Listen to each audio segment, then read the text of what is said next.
Welcome to the Institute for Strategic Policy Solutions. My name is Kimberly Jackson, and we are embarking on a new space. We're going to discuss economic issues this year, and we're excited to have as our first guest the lead of the St. Petersburg Chamber of Commerce and who moderated one of our huge economic programs.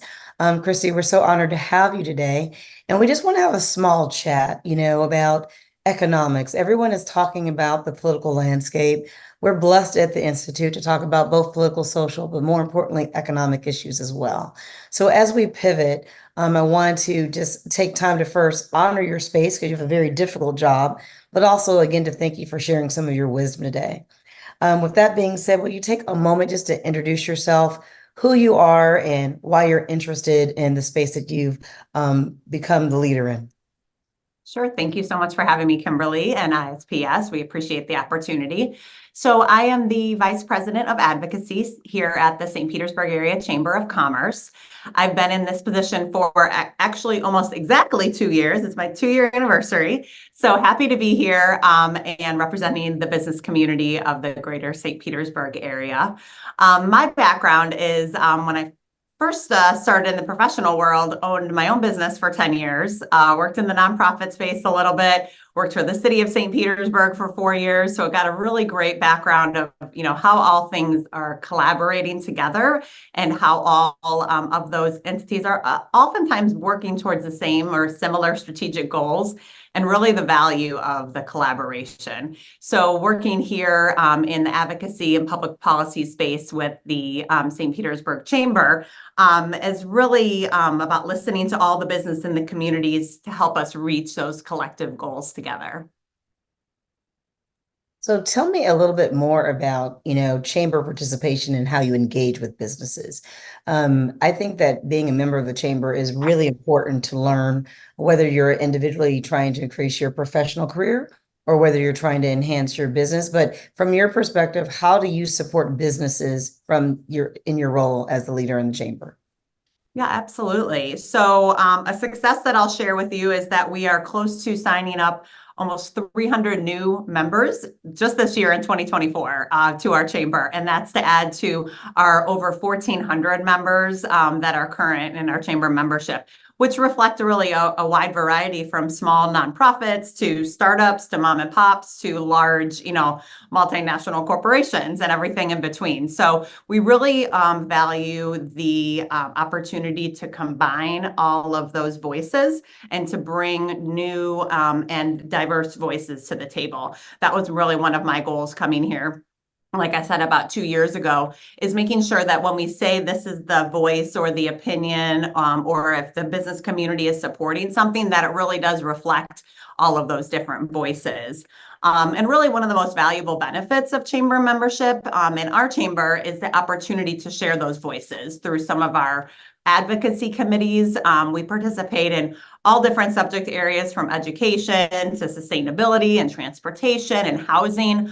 All of those issues that you might independently not feel like they directly relate to economy or commerce, but they all affect our employers and our employees. And we want to know how the ice cream shop on Central is affected as much as, the big national, headquarters that is here. So we want to have all those voices. And really by attending those meetings, and even if you're not a subject area expert in transportation, we want to know how the construction on 4th Street is affecting your business. And then through group and shared advocacy, we can talk to our stakeholders and elected officials as a community and say, this is how we want to brainstorm and solve these problems together. I love it that you say that because, in essence, what you said, even though it's a different subject area, is actually what the Institute does. Absolutely. Exploring these issues is trying to make sure that there's common ground and understanding of how what we do impacts others. And more importantly, as our great legislators are making these decisions, that they are informed with what's going on, boots on the ground. Having said that, from your lens in the space, because we're going to be talking to a lot of people, how do you view the economy of the Florida, then comparison to our county, then comparison to your specific area within the county?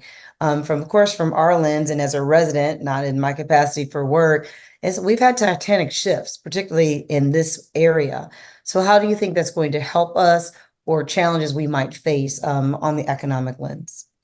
Yeah, absolutely. Well, a few statistics specific to St. Petersburg. Our unemployment rate is lower than both our Tampa Bay MSA and our Florida State and the US. So right now, 2023, the latest stats from St. Petersburg are 2.7% unemployment.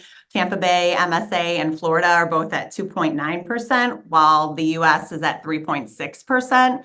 So what we find is with that lower unemployment rate is that our employers are really having to potentially look at what are some other benefits or ways that we can entice employees to come here. Is it not only just increasing their salary, which is fabulous, but not something that every organization can do. Again, mom and pop up to big corporations.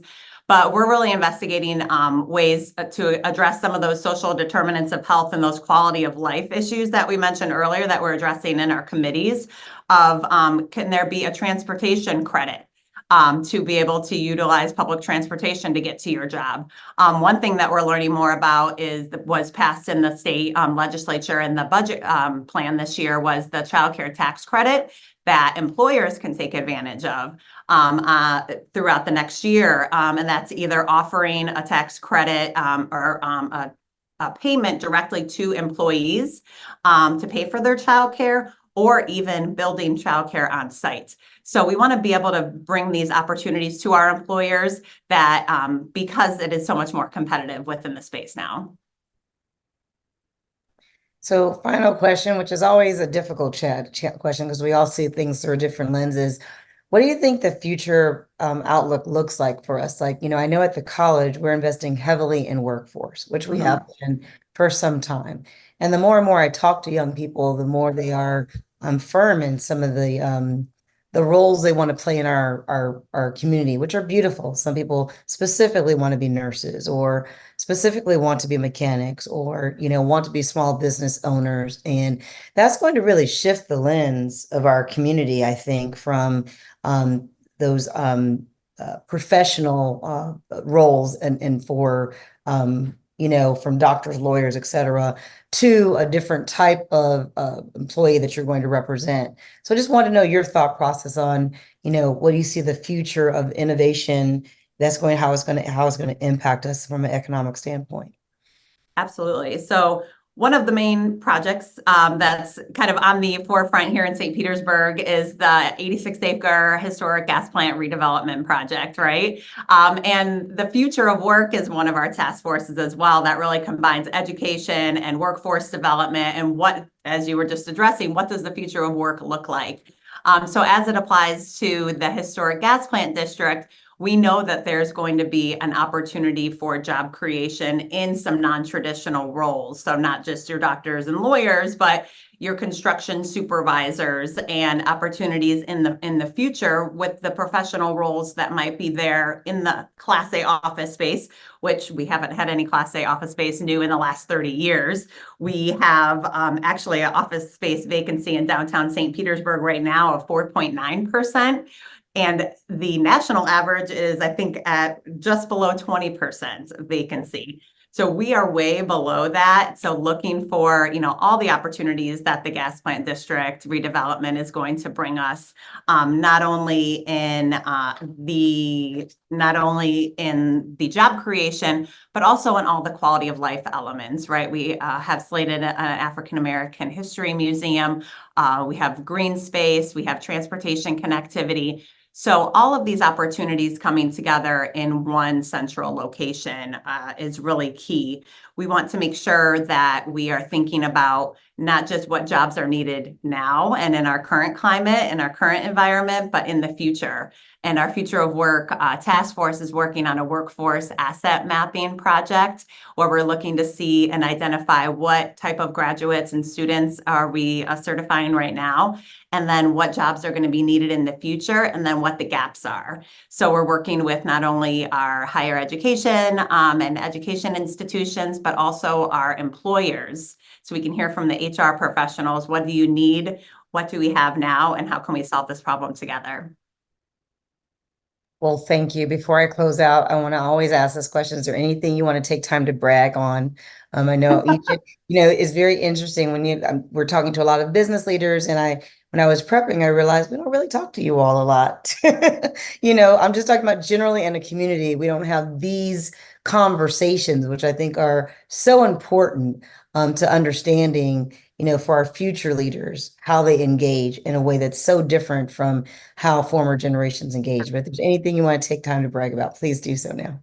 Absolutely. I would just put an open call out for all students, all new graduates. We have a wonderful program called St. Pete Young Professionals to get involved with.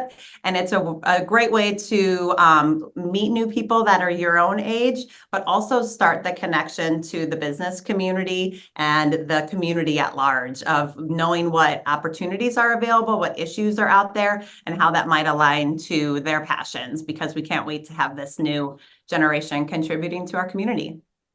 Thank you so much for your time and for sharing the economic outlook from the St. Pete Chamber's perspective. Appreciate it. Thank you, Kimberly.